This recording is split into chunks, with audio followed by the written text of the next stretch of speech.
What's up, guys? Welcome back to another episode of Cards and Coffee, and on today's deck talk, we're going to be digging into probably the best deck of the format. Brave Phantom Knight, or I guess the Adventure Phantom Knight now, is arguably one of the best decks of the format. Not only is this deck one of the better combo decks of the format, but it is full of so many amazing engines that this deck abuses very consistently. Now, I will admit it does get a bad rap for having a handful of bricks in the deck, but I really don't think it's as bricky as people make it out to be. Yes, there are a lot of one-ofs in your deck that you really would prefer not to draw, but really, most of them are playable, even going second. But I'm getting a little ahead of myself. We're going to go through the card by card. I'll show you exactly what I would play if I were going to a remote duel this weekend, or maybe even a locals, and hopefully by the end of this profile, you'll be able to decide for yourself whether or not this deck truly is the best deck of the format. But first, as always, guys, please go grab yourself a cup of coffee or something. That way you guys can sit down and tune in. Thanks, guys. Okay, I'm really excited to showcase this deck. This really is one of my favorite decks of the format. It's very versatile, it can grind, it can combo off like crazy, it can straight up lock your opponent out of playing the game. Really, there's so many things to love about this deck. So, hopping over to the deck profile for the monsters, first off, we're going to start with the PK package. We are playing 3 copies of Torn Scales. Of all the Phantom Knight monsters, this is hands down the best one. It gets your entire engine going. In case you guys don't know what the Phantom Knights do, they are all level 3 Dark Warriors, and they all have graveyard effects and a secondary effect. In the case of Torn Scales, when it's on the field, you can discard any card from your hand, and then send any Phantom Knights card from your deck to the graveyard. Like I just mentioned, all the Phantom Knights have graveyard effects, including the trap cards, except for one of them. So it's pretty straightforward to see that by filling your grave with other Phantom Knight cards, you can generate other graveyard effects. And that's basically what the deck revolves around. Not only is this your main starter, it has an amazing graveyard effect as well.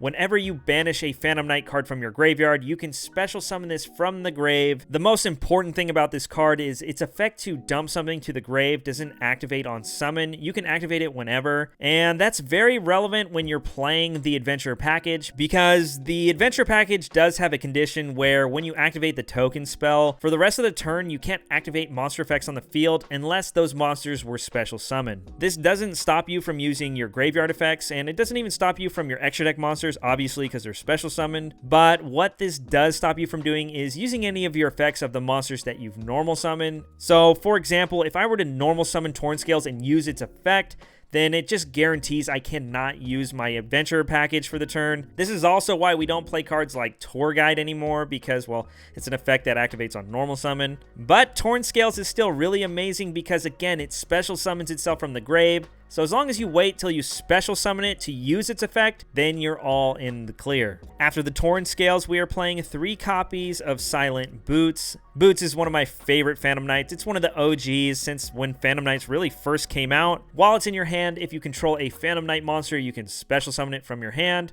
You can only do this once per turn, and you have to keep that in mind when you're doing your combo. But not only that, it has an amazing graveyard effect where you can banish it to search any of your Phantom Knight spell or trap cards. In case you didn't know, all the Phantom Knight effects that activate in grave, aside from Torn Scales, activate by banishing themselves, including the trap cards. So it makes for a really easy setup to trigger the Torn Scales in your graveyard to revive it. Simply activate any other Phantom Knight effect in the grave, and then Torn Scales will trigger, and you can bring it out from the grave super freely. After the Torn Scales and after the Boots, I am playing a few more Phantom Knights, and I'm actually playing them all at one. I play 1 Ancient Cloak, 1 Gloves, and 1 Stained Greaves. Now, I'm sure you've probably seen other deck profiles on YouTube, and I'm pretty sure you would have seen Cloak at 2 in most of them, and that's not wrong or incorrect, but I personally feel like you don't need 2. Trust me, there's never a situation where having 2 Cloak is bad, so if you want a second Cloak, you definitely could play it. But personally for me, I find 1 is just good enough. You can recycle it off of Levier, and the space in the main deck is very tight, so if you find yourself needing to make a cut, this is definitely something you can do. In case you don't know what Cloak does, on the field, you can activate the effect to change itself to defense, and then you can buff up a monster by 800 attack. It's not the most relevant thing, but it does come up. It lasts until the end of your opponent's turn, so you can make your Rusty pretty beefy. But really, Cloak's effect in the grave is what makes it so amazing. You can banish it from the grave to search any card that lists the Phantom Knights in the title. So basically, that's every Phantom Knight monster you play. They all start with the Phantom Knights, but not only that, the trap card Shade Burgadine also starts with the Phantom Knights. So it's something that's kind of important to keep in mind, but we'll talk about that later. After the Cloak, we have the Gloves. The Gloves is super versatile. Its graveyard effect essentially reads, banish it to dump any Phantom Knight card from your deck to the grave. Just know Gloves is a super toolbox card for the deck. Now, of all the Phantom Knights, Stained Greaves is definitely the one that's the most cuttable in my eyes. It really doesn't get any combos started, and it's a decent extender, but really the reason I play this card is, well, one, it's another name, and two, if you ever find yourself starting the combo by special summoning Boots from your hand with its effect, then Stained Greaves makes for a great secondary option to search, because there's times in the combo where you're going to need to search an extender that's a PK, and if you already used Boots effect to summon from hand, well, if you don't have Stained Greaves, then you're not using the extender's effect. What Greaves does is if ever a PK is special summoned, then you can special summon it from the hand. It's obviously not as easy to summon as Boots, but it's still fairly easy to set up. So like I mentioned, if you really had to use Boots to start the combo, it just makes for a good extender to search after the fact. Not only that, it does have a graveyard effect that's pretty neat. You can banish it to special a PK from your hand. That comes up from time to time as well, so definitely know that this card is pretty good. Now, normally I go through the deck profile and I'll go like monsters, spells, and traps, and then to the extra deck. But I think for this profile, it'll probably be best since there's so many different packages. I'm just going to go through the packages one at a time and then kind of explain how they all intertwine. So after the Phantom Knight monsters, we have a couple of Phantom Knight trap cards, first being the Phantom Knights of Shade Burgadine. I just mentioned earlier how this specific trap card is searchable by Ancient Cloak. But typically, these trap cards are either going to get searched by the Rusty Bardiche effect, or you'll use your Boots effect in the grave to search whatever you need. What Shade Burgadine does is if you have no trap cards in your graveyard, you can activate it to turn it set. And when you activate this card, you can special summon it as a monster. It's a dark, it's a level 4, and it's a warrior. All in all, it's really just an extender for the deck, and it actually contributes to a lot of the end boards and combos you try to set up. After the Burgadine, we are only on 2 copies of Fogblade. I know this is looking like a lot smaller of a PK package than most people are playing, but personally, I feel like 2 Fogblade is all you really need because this deck is really good at just putting up a first turn board that either says, break this board or you lose, or even if you break this board, I have a follow-up next turn. For those of you who don't know what Fogblade does, it's essentially a Fiendish Chain, or call it an Effect Veiler. When you activate it, you can target an effect monster on the field and negate its effects. Also, the monster you target can't be attacked, so it's pretty cool because there might be some scenarios where you want to protect one of your monsters or even save your life points. But another cool thing this trap card can do is when it's in the grave, you can banish it to special summon any Phantom Knight monster from your graveyard. After the Fogblade, I am, of course, still playing the 1 Wing. You could argue just playing 3 Fogblade, but the graveyard effect for Fogblade is once per turn, and so is Wing. So by playing both of them, you technically can resolve both graveyard effects in the same turn. Now, this doesn't come up all the time, but there are a lot of times where you're playing through boards or playing through hand traps, so having this option actually is pretty relevant. Wings does have an on-field effect where you can target a monster, and it gives it 500 attack. It also protects it from destruction the first time it would be destroyed, but outside of that, that's really all the card does. It's really meant just to put in the graveyard. So that's it for the Phantom Knight package. Now moving on to the Adventure Token package, it all revolves around the spell card Rite of Eremysir. What this spell card does is if you don't control an Adventure Token already, then you can special summon an Adventure Token to your field. It's a Earth Fairy level 4 with 2000 attack and 2000 defense. This token has no business being that beefy, but we'll take it, I guess. Not only that, but when you activate this, if you don't control a Fateful Adventure, you can grab one from your deck and activate it on the field. Fateful Adventure is basically the search card for the engine, but we'll talk about that in a second. Since this card is so important, you obviously have to max out on 3 Water Enchantress of the Temple. Whenever she's in your hand or the graveyard, you can banish her to add the spell card to your hand from your deck. And not only that, it also has an effect where if you already control a token, you can special summon it from your hand. This is really amazing because it's a level 3, so your deck revolves around basically getting 2 level 3s on the field to make Cherubini. So if you already have the spell, then this essentially just turns into an extender for your deck, which is really crazy. But not only that, like I mentioned, it's a level 3, so if you don't already have access to this engine, then by simply putting any 2 level 3s on the board, you can dump this with your Cherubini and then get instant access to your Rites of Aramesir. Now, like I mentioned, not only do you get a token off the Rites, but you also get to activate the Fateful Adventure from your deck. There are 3 effects on this card, and they're all pretty dang good. First being, if you control a monster that's equipped with a card, the first time it's destroyed, then it's not.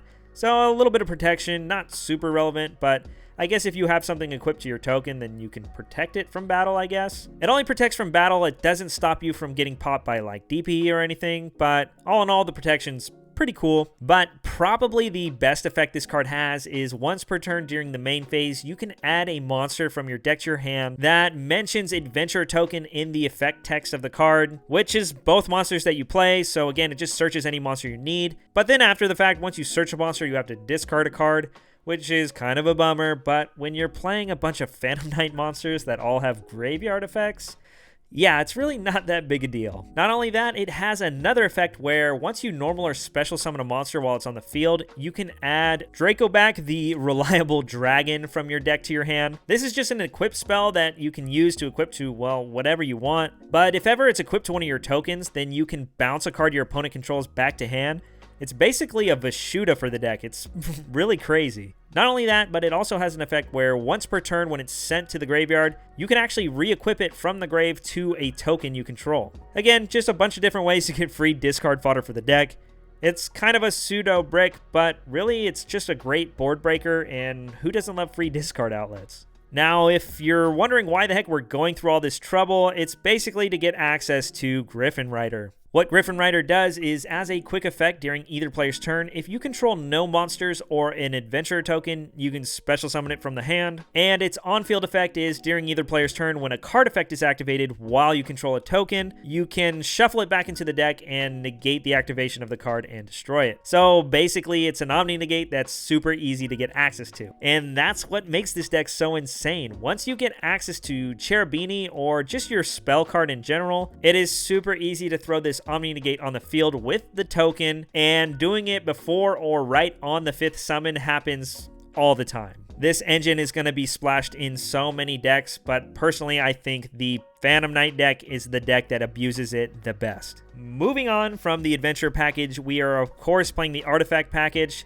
In the main deck it's just a Scythe, but we abuse it the best with the DPE package, so we of course are going to be playing 2 Fusion Destiny and the 1 Celestial and the 1 Dasher. Not only does this deck search Fog Blades and put up multiple interruptions and an Omni-Negate, but you can set up the DPE alongside Scythe very easily. And pairing DPE alongside an Omni-Negate with the Adventure package is already just really insane by itself. So really, no matter how you end your board, this deck is just really insane. Now, I am playing one more package in the deck, and I'm doing it a little different than how other people have been doing it. The package I'm talking about is the Psychic package or the Teleport package in the deck. Obviously, like I mentioned, you just want to get level 3s on the field so you can make Cherubini. Cherubini gets you your PKs online or gets you access to the Adventure package. So obviously, we want to do everything we can to make sure we can get that combo online. But in addition to the emergency teleports, a lot of players are opting to play the 1 Wielder and the 1 Tracker just as awesome targets to bring out off of teleport. And obviously, if you draw them, they're just good extenders because they special summon themselves from the hand whenever you control another level 3.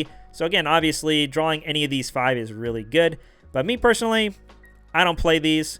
The only Psychic I'm playing in the deck is 3 copies of Ghost Ogre and Snow Rabbit. Ghost Ogre is going to be a pretty dang good hand trap this format, not only being able to stop Mo Yi and Taya and stuff of that nature against the Sword Soul matchup, but so many decks are going to try to splash this adventure package in it, and being able to hit the search card of the deck is going to be very, very relevant. Now, I know what you're thinking, Justin, how can you not play Tracker or Wielder at least? And the reason I'm doing this is because, in my personal opinion, the deck doesn't really need extenders. I know it sounds crazy, but hear me out. As long as you have access to PKs or access to your adventure package, your deck's combos inherently have extenders built into it. And yes, while the teleports are great extenders, and that's why I'm still playing it, the problem with Wielder and Tracker is if you get to go full combo without using them, then they really just sit in your hand. Because it's not like Dragon Link or Sword Soul where the more combo extenders you have, the better your board gets.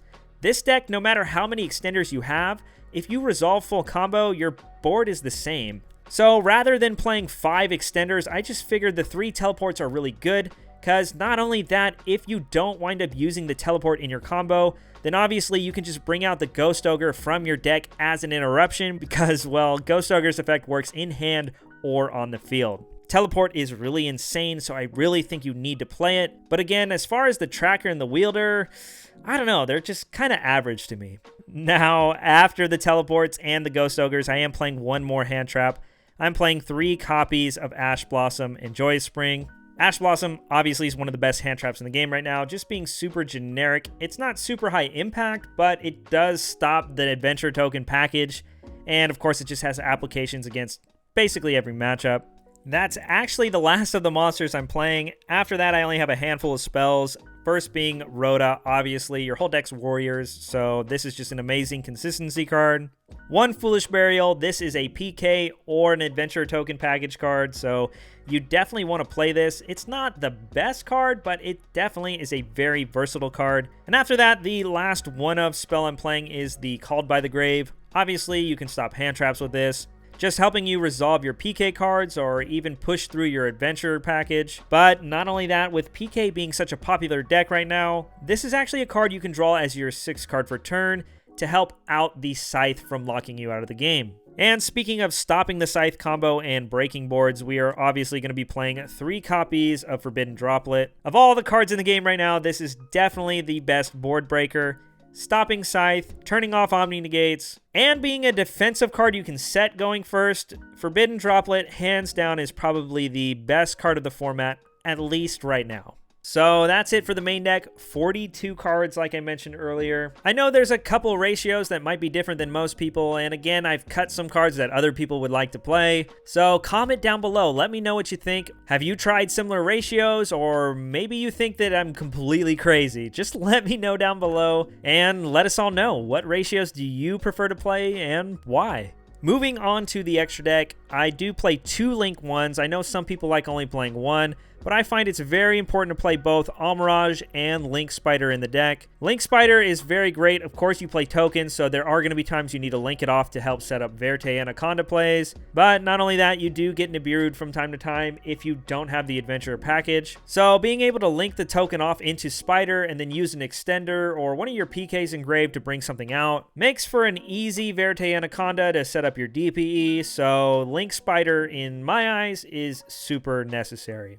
Just like Link Spider, I think Almirage is just as necessary because by playing Almirage, it makes it to where opening any PK monster by itself, aside from Stained Greaves, is at minimum a Verte Anaconda. When we go to the test hands, I'll run through that really quick just to show you guys in case you're not aware. But that's part of the reason why, in my eyes, this deck is super consistent. Now for the bread and butter of the deck, the Link 2s are really insane. First being Cherubini. This card supposed to be for BA, but we are gladly going to abuse this. It takes any 2 level 3s to make it, and then as cost, you can dump a level 3 from your deck to increase its attack points. It's not really relevant, but the fact that dumping any level 3 from your deck is cost makes it to where Imperm and Valor and even opposing Fog Blades just don't stop it. After Cherubini, we play the Verte. I've mentioned it a couple times. It just makes it super easy to go into DPE. We play the one Dagda, obviously, because we're playing the artifact, so searching it from the deck to set up with DPE first turn is super easy. And the last Link 2 I am playing is the one Phoenix. This is gonna get cut when Battle of Chaos comes out for the Dark Charmer monster because the card's super relevant in the format right now.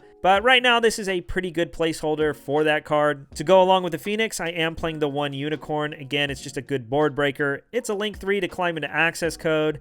It's a dark. It's a really amazing card. After the Unicorn, we are of course playing the one Rusty Bardiche. You only need the one because it's recyclable. Since it's a Phantom Knight monster, the trap cards can bring this back from the grave as well, which is super important. In case you guys don't know what it does, during the main phase, you can dump a Phantom Knight monster from your deck to grave to set one of your trap cards from deck. This is great because obviously you can either search an interruption or a combo extender in the form of Shade Burgundy. And of course, filling your graveyard with PKs is always an amazing thing to do. Sets up more combos, more extension, and yeah, this is definitely one of the best cards in your deck. Not only that, but when a Dark Exceed monster is summoned where it points, you can pop any card on the field. For the last Link monster we play, of course, the one access code. Super easy to go into this deck and just a really great card, obviously. After the Links, we do play a couple of rank 3s, first being one copy of Leviair. Like I mentioned earlier, this is the way you recycle your cloak. You inherently do it when you go full combo, so once you bring back the cloak, you'll have it in circulation to use again the next turn. After the Leviair, I am playing 2 copies of Breaksword. Pardon the one ultra rare, it's all I have on me. Breaksword's basically a scrap dragon for the deck. Detach one material, pop one card to pop another card on the field. Not only that, whenever it's destroyed, you can special summon 2 Phantom Knights from your grave and make them level 4. I actually don't play a rank 4 to go into off of this effect, because really it doesn't come up that often for me personally. Not only that, it's a Phantom Knight, so you can bring it back off of your trap cards as well and help set up Zeus plays. After the Breaksword, we are playing the one Downward Magician. Obviously, it's because we're playing the one Zeus. That's it for the Exceeds, but the last card in the extra, obviously, is the one DPE.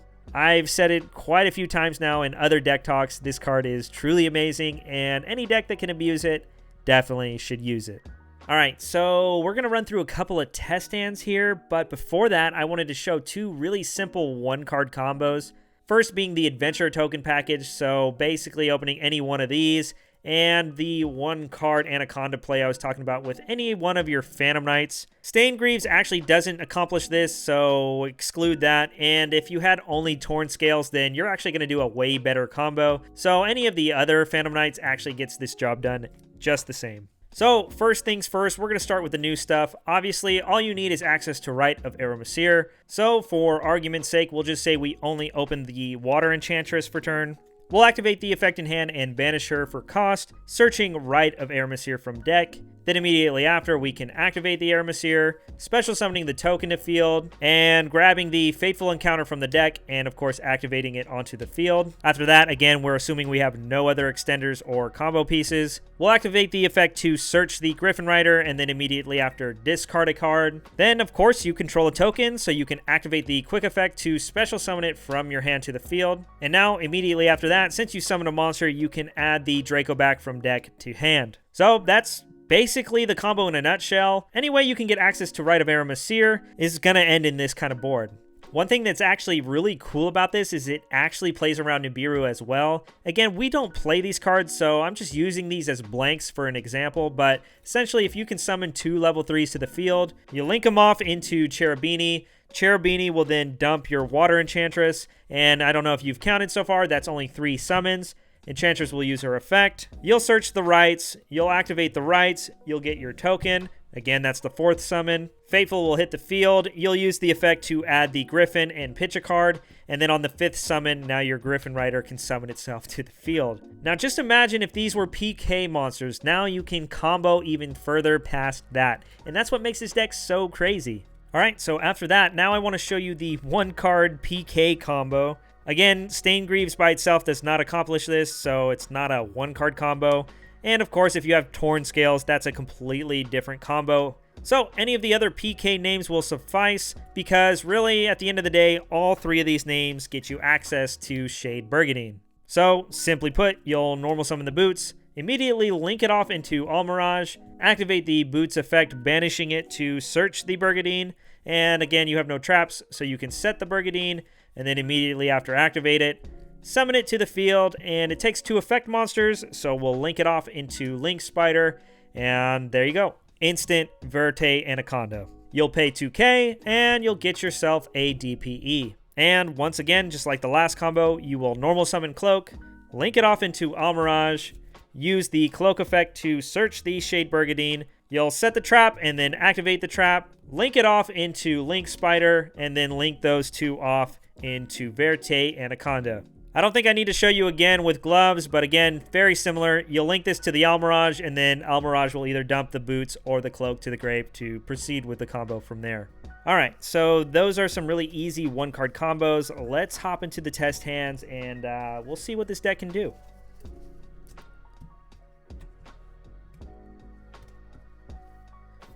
Alright, just looking at this hand, I can already tell it's obviously full combo. There's a few ways you could do this, and for video's sake, I'm not going to really try to play around hand traps or anything like that. I really just want to showcase what this deck can do, but if that's something you guys want to see, let me know in the comment section down below. I'll gladly just do a test hand video for the deck. I've already had a lot of requests for other deck profiles to do the same thing, so if after these few test hands you want to see me play out hands while actually factoring in hand traps and how I might actually sequence things in a tournament setting, then let me know down below. I'll gladly make some videos for that as well. But again, I just plan on throwing my hand on the field just to show you what the heck this deck can do. So, starting things off, I am going to just fire off the Water Enchantress to search ourselves the Rite of Aramesir. Rites will go to hand, and then immediately after we'll activate it. We'll bring out the token and, of course, get the Fateful Adventure from deck. And really, there's a lot of different ways I can approach this PK end of the combo. But again, rather than just trying to think my way through hand traps, I'm just going to throw this hand on the field and play it out. For simplicity's sake, I'm just going to normal summon this Stained Greaves. That way we can trigger the Fateful and search out the Equip spell. Then after that, I'll activate Fateful to search ourselves the Griffin. And then after that, I can just pitch this Equip spell. The Equip spell will activate, and of course, we'll equip it to the token. And then we'll use the Griffin Rider and summon it to the field. Now we have an Omni Negate. We only summon 3 times. And we're pretty much free to do whatever we want after that. Next, I'm just going to activate Rhoda, and I'm going to go ahead and search out Boots. I control a PK, so I'll special Boots from hand. I'll link the 2 off into our Cherubini. Cherubini will then activate and dump a level 3. As far as a checklist goes, really the main level 3s you're trying to get established is, of course, the Water Enchantress, and then after that, the Torn Scales. Now again, I'll probably say it 100 times in this combo video. There's a bunch of ways I can do this, but I think for simplicity's sake, I'm actually going to banish the Boots and search Wings from deck to hand. This will activate Torn Scales and bring him out from the grave, and now I can use its effect because it's not normal summoned, and I'm going to pitch the Wings that I searched just to immediately dump Cloak from deck to grave.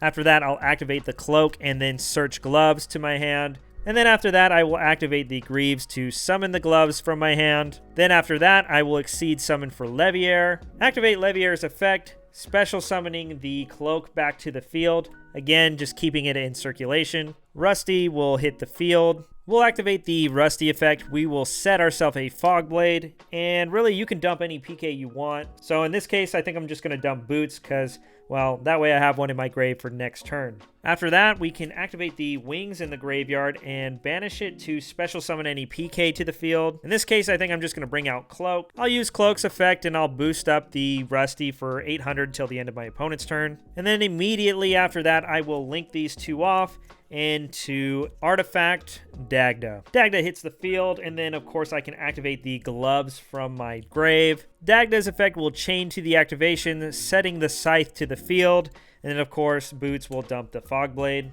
We haven't used Fog Blade yet, so we can now banish this, bring out any of the other PKs from our grave, and then immediately after that, we can just go straight into a Verte Anaconda. We'll pay 2,000 and dump a Fusion Destiny. The effect will resolve, dumping our heroes, summoning our best monster, DPE. Now, if you'd like, you can activate the effect and pop the Verte, getting it out of the way. Activate the effect in grave to bring itself back. During your opponent's standby, DPE will return, and then you can activate the effect right away, popping itself and Scythe, activating Scythe's effect to bring itself back out. And then, of course, activating the effect to lock your opponent out of summoning. Enforcer's effect activates Engrave to come back again, and then of course you have an Omni Negate, locked out of the extra deck, and of course an effect negation. Not only that, we have 2 cards in our hand we did not use. There probably was a better way I could have used this to start the turn and then actually had a better card to end within my hand. But again, for combo's sake, I just wanted to show you what the heck this deck can do. All right, I think that's good enough. We'll draw 5 and see what we get. Okay, this hand is pretty dang good too. And once again, I don't even think we need to resolve this teleport, which is really amazing. So, of course, to start things off, we'll go Aramesir, get the token, and then, of course, get the Fateful. And then I'm going to summon this Enchantress and use the effect to get the Draco back. I'll activate the effect. We'll add the Griffin and then pitch the Draco back. Effect will activate and equip. And then immediately after, I will special summon the Griffin from hand. After that, we will normal summon the Torn Scales and then link the 2 off into Cherubini. Cherubini effect, we already have the Adventure package established, and we also already have the Torn Scales. So in this case, we're just going to dump the Cloak. Cloak effect will activate, and then of course, we will grab ourselves a Boots. Torn Scales will activate, special summon itself from the grave, and of course now we can use the effect and pitch any card to dump a card. In this case, once again, we don't need this teleport, and so we are left with the option where we can either hold the Droplet as an interruption or the teleport will be an interruption because of course it gets Ghost Ogre. If this was a wielder or a tracker, obviously we just pitch this anyway because it does us no good. But again, depending on the matchup, it's up to you really what you want to keep. We'll pitch the teleport, and in this case, we are actually just going to dump a copy of Wings to the graveyard. After that, we will special the Boots from hand, and instead of exceeding into Leviair, we're just going to go straight into the Link 3 Rusty Bardige, activate the effect to then set a Fog Blade, and then, of course, dump a monster to the grave. In this case, we're going to dump Ragged Gloves. We'll now activate the Wings, bringing back the Gloves, and now we can make the Leviair play. Leviair hits the field. We'll detach the Gloves, bringing back the Cloak from the Banish Zone. We'll use the effect once again, boosting up the Bardige. Then, immediately after that, we'll link the 2 off into our artifact, Dagda.